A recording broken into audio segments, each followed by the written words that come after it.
For the last several weeks, the world has been watching Iran.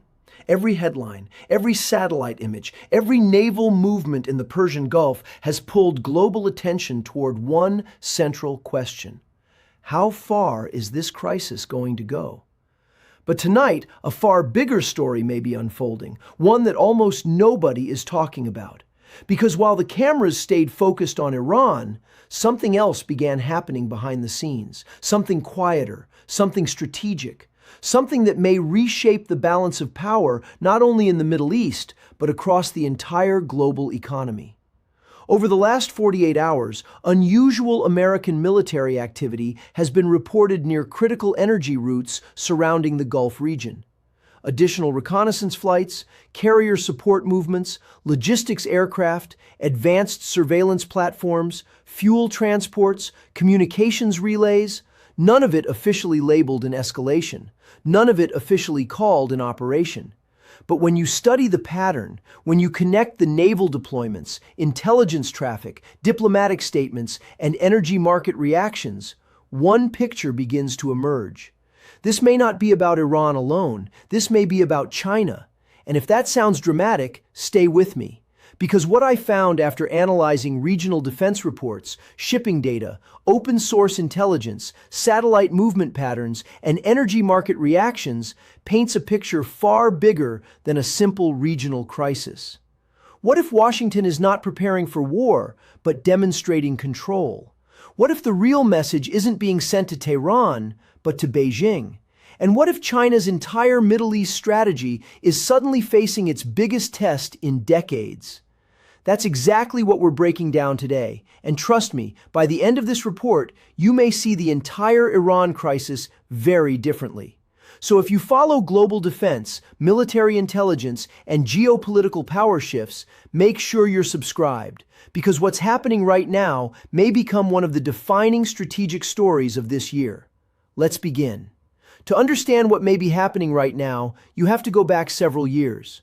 For over a decade, China quietly built one of the most ambitious energy strategies in modern history.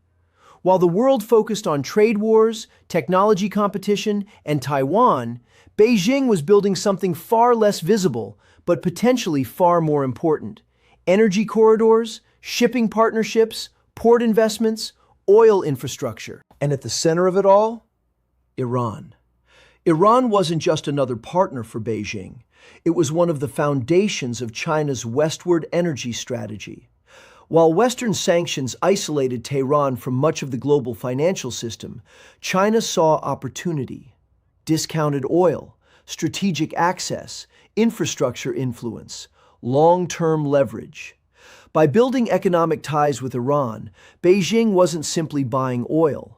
It was building redundancy, an alternative energy ecosystem designed to protect China from future maritime pressure.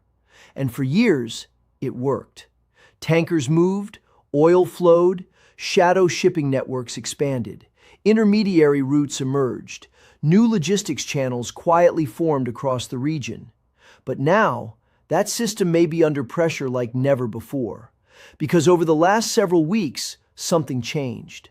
American naval presence in and around Gulf shipping corridors appears to be growing, not in the dramatic way Hollywood imagines, but in the precise, methodical, strategic way modern power projection actually works. Reconnaissance aircraft increased, support vessels repositioned, air refueling operations expanded, regional command flights intensified, communications patterns shifted. Individually, none of these movements automatically mean conflict. Together, they tell a different story. And Beijing may be watching every move. Now here's where things become even more interesting. Because when military analysts examine strategic deployments, they don't just look at weapons, they look at logistics. And logistics tell stories that headlines never do.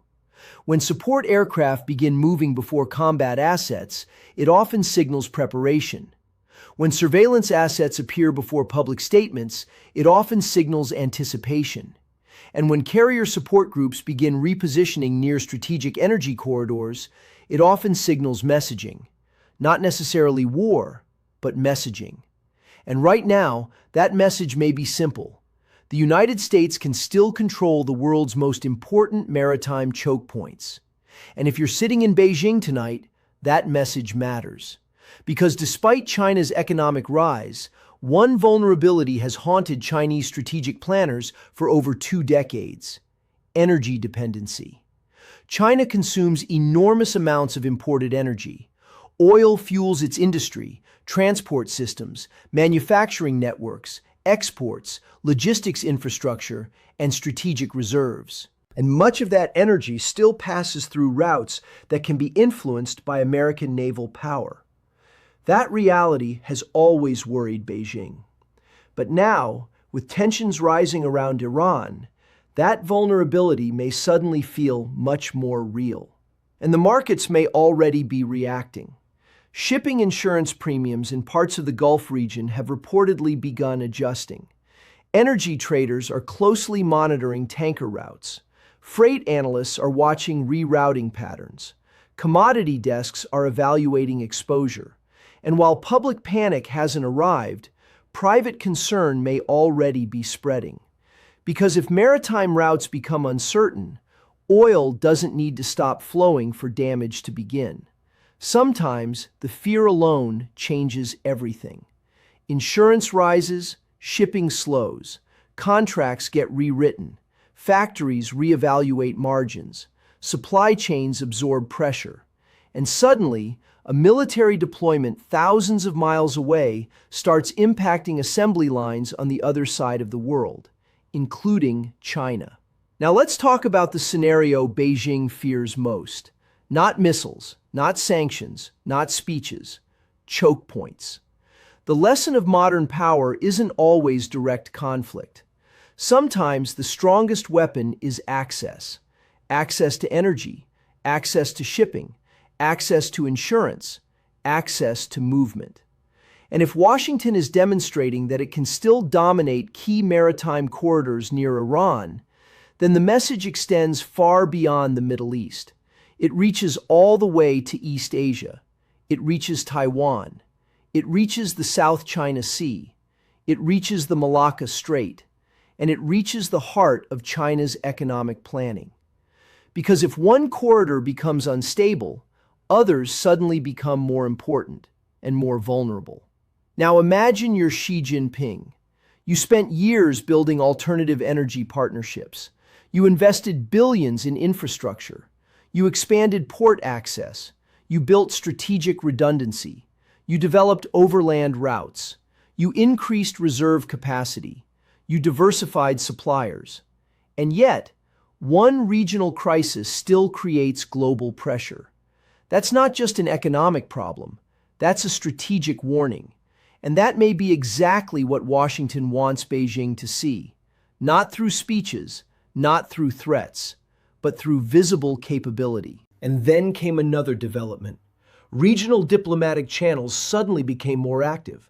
Public statements calling for stability, requests for restraint, appeals for open navigation, calls for de-escalation. And when governments start emphasizing freedom of navigation this aggressively, military planners pay attention. Because behind those words often lies one unspoken reality. Who controls movement controls leverage, and leverage controls outcomes. So what happens next? There are several possible scenarios. Scenario 1. The deployment is purely deterrence. Washington stabilizes the region, sends its message, and gradually reduces visibility. Tensions cool, markets calm, China adjusts quietly. Scenario 2. Maritime pressure continues. Insurance costs rise, shipping slows, energy markets tighten, supply chains absorb sustained pressure. China faces increasing industrial costs, strategic anxiety grows. Scenario 3. Regional actors miscalculate. A naval incident, a drone interception, a tanker confrontation, a radar lock, a communication breakdown, and suddenly strategic messaging becomes a real crisis. And that may be what makes this moment so dangerous. Not because war is inevitable, but because strategic signaling sometimes creates its own momentum. And when multiple powers are watching, calculating, reacting, and repositioning at the same time, even small decisions can create global consequences. So here's the real question. Was this deployment meant for Tehran, or was it meant for Beijing? Because if the answer is Beijing, then what we're witnessing right now may not be an Iran crisis at all. It may be the first visible chapter of a much bigger strategic contest, one involving energy, shipping, technology, supply chains, maritime dominance, and the future balance of global power. And if that's true, then tonight's movements near Iran may be remembered not as the start of another regional crisis, but as the moment China realized its energy strategy may still depend on routes it does not fully control. And if that realization is spreading inside Beijing tonight, the next moves could shape global politics for years. What do you think? Is this really about Iran, or is China the real audience? Let me know in the comments.